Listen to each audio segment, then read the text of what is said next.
Você deve ter ouvido falar sobre o falso testemunho.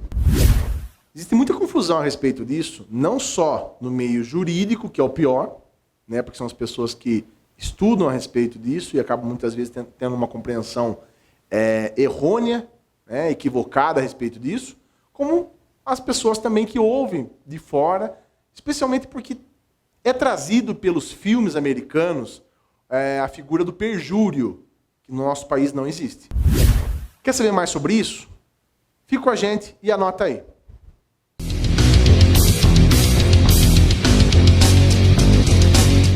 Quando eu falei na nossa abertura sobre o perjúrio, eu me referia àqueles modelos trazidos pelos filmes norte-americanos através dos filmes de Hollywood. Eu digo isso e sempre falo isso para os meus alunos e para os debates que nós fazemos, porque como nós consumimos a indústria cinematográfica americana, nós acabamos tendo uma concepção, muitas vezes, norte-americana de como o direito se processaria, mas no Brasil é muito diferente. Até porque a influência brasileira, o direito brasileiro, ela não é norte-americana, ela é europeia. Tá? Mas isso nós falaremos num outro vídeo nosso, né? Mas o fato é, pense, o direito penal brasileiro ele é maciçamente influenciado pelo direito alemão. Então, muitos dos modelos trazidos ali naqueles filmes, eles não se aplicam no nosso ordenamento jurídico. Quando eu falei do perjúrio, é porque muitas vezes nós vemos nos filmes a pessoa que está ali como acusado responder não somente pela acusação, mas porque mentiu para o juiz. Quando ele não fala a verdade, ele além do crime que ele responde já na acusação inicial, ele ainda vai responder por um crime chamado de perjúrio. O que é o perjúrio? É mentir para se defender perante o juiz. Esse crime não foi adotado no nosso país, no nosso ordenamento jurídico brasileiro. O que existe no nosso país é o crime de falso testemunho, que é o que nós falaremos no vídeo de hoje. O perjúrio, ele não existe. Por quê? Porque o direito penal brasileiro, ele adota um princípio que tenta igualar, equilibrar o acusado com relação ao Estado. Você deve estar pensando, olha, já estou enjoado disso, o acusado é sempre o coitadinho, o acusado sempre acaba sendo mais vítima do que a própria vítima, por que existem tantos direitos? Bom, isso também é matéria de outro vídeo, mas eu posso falar rapidamente para você. Todos esses direitos que a Constituição Federal trouxe em 1988, quando ela foi promulgada, ou seja, há 32 anos, a Constituição Federal encheu de direitos o nosso ordenamento jurídico, porque nós vimos de um regime militar. Depois de 21 anos de regime militar, outras constituições que até tiraram direitos, não tinha uma formalização da acusação, não tinha toda aquela formalidade para você acusar alguém. Né? Alguns filmes que têm sido feitos recentemente, como a biografia da Elis Regina, do próprio Tim Maia, têm demonstrado que os próprios cantores, os artistas da época, por trazerem críticas nas músicas, nas letras das músicas, tinham suas casas muitas vezes invadidas por pessoas do Exército Brasileiro, enfim, tinham que se justificar.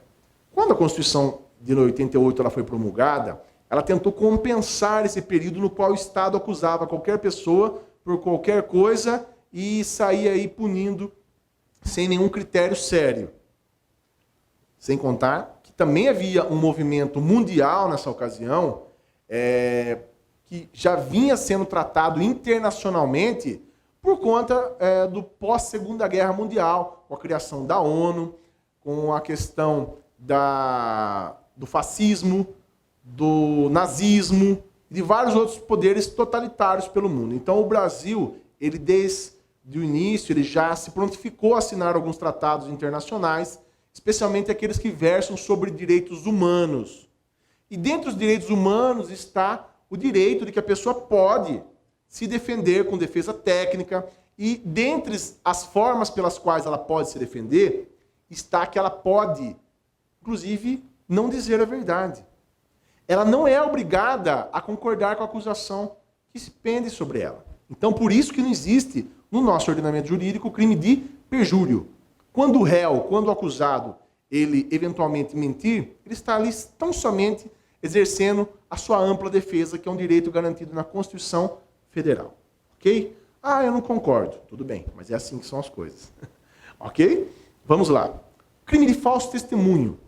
O crime de falso testemunho está trazido no artigo 342 do Código Penal. Eu vou ler aqui com vocês, para que vocês tenham uma dimensão do que se trata. Eu vou fazer a leitura somente do caput. E quando eu disser caput, você que não é do direito, entenda, o caput é aquele primeiro texto trazido no artigo.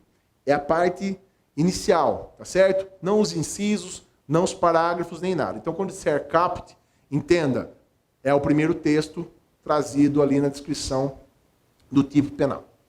Artigo 342 fala sobre falsa testemunha ou falsa perícia.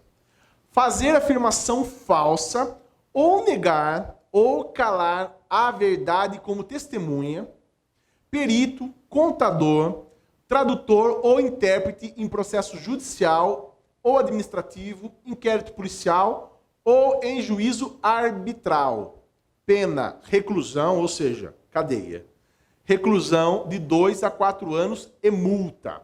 Então, fazer afirmação falsa, ou seja, a pessoa afirma uma circunstância como se verdade fosse, dá detalhes, digamos, a título de exemplo, para que você possa visualizar. Uma testemunha chega perante o juiz e fala, não, essa pessoa que estão imputando o crime de assalto, de roubo, né? É o crime de roubo, dizendo que ela assaltou a mão armada e levou o carro da vítima, estava comigo no dia dos fatos. A senhora tem certeza? O juiz pergunta. Sim, eu tenho certeza. A senhora estava com ele naquele momento? Estava, ele estava em casa, estava com ele na minha casa. Nós fizemos um churrasco, nós tivemos ali. Impossível que ele tenha praticado esse crime porque ele estava comigo. A testemunha está tentando induzir o juiz a decidir em favor do acusado com uma afirmação falsa. Isso prejudica o necessário julgamento do juiz. Então veja, se de um lado o perjúrio não é compreendido no Brasil, porque o réu, o acusado, ele pode fazer de tudo para se defender, isso não se estende à testemunha. A testemunha é obrigada a dizer a verdade. Ok? Então, fazer afirmação falsa. Negar, ou seja, o juiz pergunta, a senhora estava com ele no dia dos fatos? E a pessoa fala, não. A senhora tem certeza? A senhora não saiu de carro? Porque tinha outros 2 comparsas com ele que não foram identificados e o biotipo, a compleição física é igual à sua. Você não estava junto? Não, eu não estava. E o juiz tem ali outras provas que comprovam que a pessoa realmente não estava no local. Aliás, que estava no local e ela está ali negando algo que está sendo ofertado pelo magistrado naquele momento. Terceiro, calar a verdade como testemunha. Calar a verdade, a pessoa sabe e não fala. É um pouco mais difícil de caracterizar na prática. Porque como pode dizer que a pessoa sabia a verdade? Tem que ter uma prova inequívoca, indiscutível, de que a pessoa sabia a verdade e não quis dizer para beneficiar o acusado. Como testemunha, então vejam, são essas as condutas que caracterizam o falso testemunho e não pode ser qualquer pessoa. Veja, tem que ser alguém testemunha, ou seja, alguém que foi arrolado, tanto no inquérito policial como na fase judicial, para que possa comprovar com seu depoimento a verdade dos fatos, a realidade dos fatos. Então tem que ser testemunha, contador, ou seja, o contador é aquela pessoa que faz ali a apuração contábil de números a respeito de qualquer questão. Então imaginemos, por exemplo, que um contador ele não presta o depoimento, mas ele, na qualidade de contador, e aqui nós estamos falando do contador necessariamente inscrito no conselho de classe, regulamentado e tudo mais, senão o crime será outra tipificação. Mas nesse caso, o contador que apresenta, por exemplo, e faz afirmações que não condizem com a verdade, escrituração contábil, livros, faça alguma alteração nesse sentido, que induza o juiz a decidir diferente. Tradutor ou intérprete em processo judicial, administrativo, inquérito policial ou juízo arbitral. O tradutor é aquela figura que, imaginemos, ele, quando tem a incumbência de traduzir um documento para juntar aos autos de um processo que veio em outra língua, isso é muito comum, por exemplo, quando vem uma determinação de um governo estrangeiro, o que acontece muito aqui no Brasil, por exemplo, com relação ao DEA, né, os Estados Unidos, na repressão do tráfico de entorpecentes, muitas vezes constata que parte da droga que está sendo passando pelos Estados Unidos, ela tem uma conexão com o Brasil. Então, o DEA, que é o Departamento de Entorpecentes americano, ele envia um documento oficial para o governo brasileiro para que, através da Polícia Federal, seja instaurado um procedimento investigatório para apuração de crime de tráfico internacional de entorpecentes. Veja, esse documento virá na língua nativa, obviamente inglês. Então, para que ele faça parte do nosso procedimento brasileiro, é necessário que seja traduzido. E essa pessoa, ela se compromete. Ele é juramentado. O tradutor, ele tem ali uma fé tamanha que o que ele disser que aquele documento significa é o que será considerado. Então, ele será cobrado caso isso não corresponda com a verdade. E, por fim, gostaria de dizer que isso pode acontecer, o falso testemunho, seja em processo antecipatório, que é o inquérito policial, que é presidido pela autoridade policial, seja delegado da Polícia Civil, delegado da Polícia Federal, procedimento judicial, que já é o processo criminal, né, no nosso caso aqui nós estamos falando, administrativo, imagine, por exemplo, um processo de sindicância, que apura a responsabilidade de um servidor público no exercício da função, uma corrupção ativa, corrupção passiva, e em juízo arbitral. O juízo arbitral é aquele juízo não judicial, mas que tem o poder legal de fazer ali conciliações extrajudiciais. Ok? Então, em qualquer uma dessas situações, e nessas condições de testemunha, perito, contador, enfim, tradutor, se a pessoa não corresponder aos fatos de forma verídica, ela responde pelo crime de falso testemunho. No próximo vídeo, nós falaremos sobre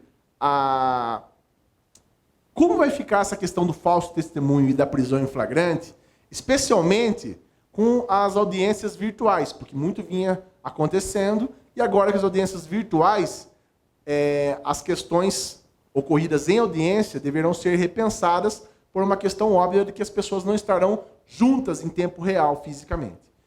Eu agradeço a atenção de vocês, peço que vocês curtam, que vocês deem um joinha lá no nosso canal, se inscrevam no nosso canal e ativem o sininho para que você receba as notificações.